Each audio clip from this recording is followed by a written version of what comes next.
B को में subject आता है यहाँ पर अलाइड बिजनेस लॉ का, जिसमें सबसे पहला एक्ट जो हम करने वाले हैं जिसका इंट्रोडक्शन वो है फेमा एक्ट 1999 यानी कि फॉरेन एक्सचेंज मैनेजमेंट एक्ट। तो आज की वीडियो में बात करेंगे कि आखिर ये क्यों आया और इसके ऑब्जेक्टिव क्या क्या थे। So let's start today's video.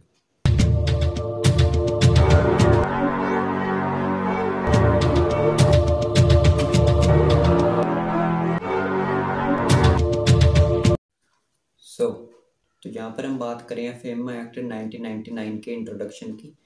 Although central government formulates policies relating to foreign trade, yet it is Reserve Bank of India that controls foreign trade practices throughout Foreign Exchange Control Act। तो यहाँ पर जो हम जानते हैं कि जो central government है वो पॉलिसीज बनाती है रिलेटिंग टू, अगर बात करें फॉरेन ट्रेड की, लेकिन आरबीआई ही है जो पूरी तरह से इसे कंट्रोल में रखता है।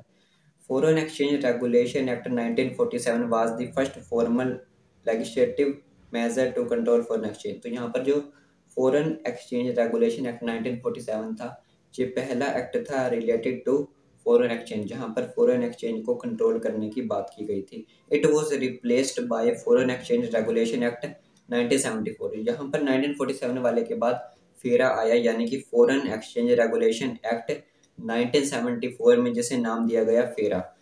उसके बाद यहाँ पर पहले एक्ट 1947 में आ गया था, दूसरा फेरा आ गया था 1974 में।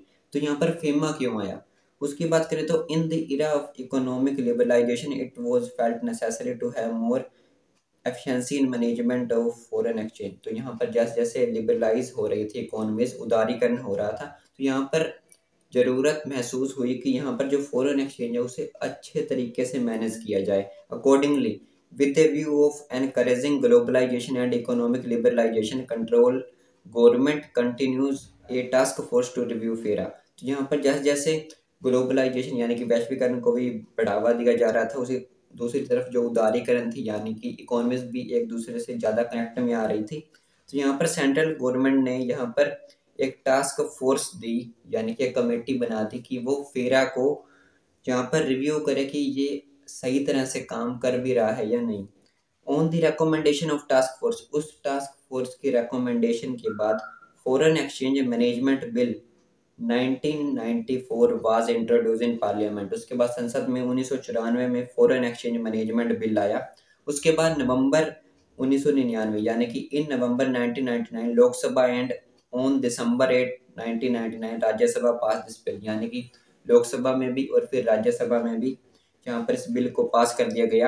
Having passed by the both houses of parliament, the bill received the assent of the president on December 9, 1999। उसके बाद यहाँ पर 9 दिसंबर 1999 को प्रेसिडेंट ने भी इसे पास कर दिया।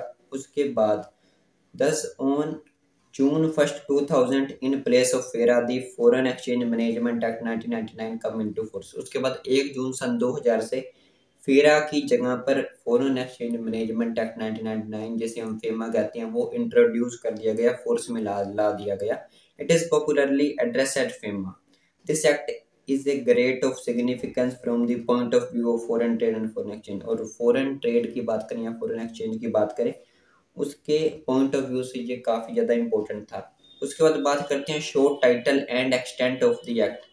इस एक्ट का शॉर्ट टाइटल या फिर एक्सटेंट क्या निकलता है उसकी बात करें तो नंबर 1 इज दिस एक्ट में be called the foreign exchange management act 1999। इसे फॉरेन एक्सचेंज मैनेजमेंट एक्ट 1999 यानी कि फेमा भी कहते हैं।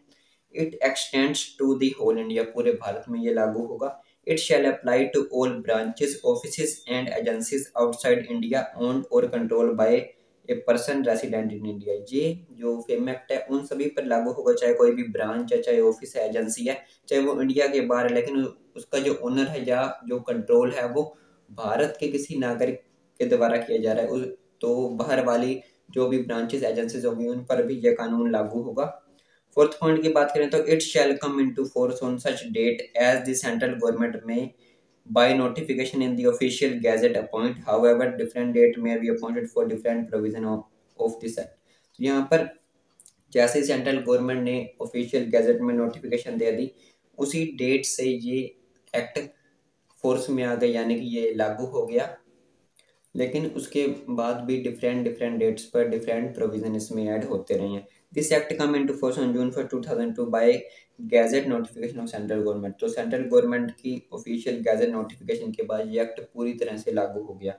उसके बाद ऑब्जेक्टिव की बात करते हैं। So object of this act या फिर object of the act, first one is it aims at consolidating and amending the law relating to foreign exchange with the objective of facilitating external trade and payment. तो यहाँ पर जो इस act का उद्देश्य था वो जो लॉ था पुराना फेरा की बात करें तो उसे कंसोलिडेट करना, उसे अमेंड करना, ताकि फॉरेन एक्सचेंज जो है वो अच्छे से हो पाए और जो एक्सटर्नल ट्रेड है और जो पेमेंट है उसमें भी आसानी हो और फायदा हो पाए। Second one is promoting the orderly development and maintenance of foreign exchange market in India. दूसरा इसका जो उद्देश्य था कि जो डेवलपमेंट है उसे प्रमोट करना और जो मेंटेनेंस है फॉरेन एक्सचेंज की इंडिया में वो अच्छी तरह से हो पाए। उसके अलावा यहाँ पर कुछ ऑब्जेक्टिव हम और लिख सकते हैं, जैसे कि अगर इसका थर्ड पॉइंट हम बनाना चाहें तो it facilitate the external trade and payment. Fourth one is the regulation of foreign capital in India and to remove imbalance of payment, यानी कि फॉरेन कैपिटल को इंडिया में रेगुलेट करना और जो इम्बैलेंस है पेमेंट में उसे खत्म करना या कम करना। Fifth one is more transparent law को ज़्यादा पारदर्शिता लेकर आना। And six one is regulation of employment business and investment of non resident and payment of foreign payment, यानी कि जो भी एम्प्लॉयमेंट बिजनेस है या फिर जो भी इन्वेस्टमेंट है नॉन रेसिडेंट के द्वारा उसे रेगुलेट करना और यहाँ पर फॉरेन पेमेंट में भी सहायता करना। तो ये थी बात कि आखिर फेमा एक्ट क्यों आया, फेरा की जगह पर आया, और उसके बाद इसका शॉर्ट टाइटल और ऑब्जेक्टिव की बात कर लिया। उसके अलावा अगर हम एग्जाम के पॉइंट ऑफ व्यू से इसकी डेफिनेशन लिखना चाहें तो वो इस तरह से होगी कि the FEMA act 1999 is an act of parliament of India to consolidate and amending the law relating to foreign exchange with the objective of facilitating external trade and payment and for promoting orderly development and the maintenance of foreign exchange market in India। यानी कि paper के point of view से अगर हम यहाँ पर definition बनाकर लिखना चाहें तो यहाँ पर जो ऑब्जेक्ट हमने फर्स्ट और सेकंड पॉइंट की जो बात की उसके थ्रू ही हम उसे थोड़ा सा चेंज करके यहाँ पर डेफिनेशन की तरह भी इसे लिख सकते हैं कि फेम एक्ट क्या है। तो यही था, इस वीडियो में इंट्रोडक्शन की बात कर ली है। अब यहाँ पर नेक्स्ट वीडियो में हम सेक्शंस की बात करेंगे। So thanks for watching.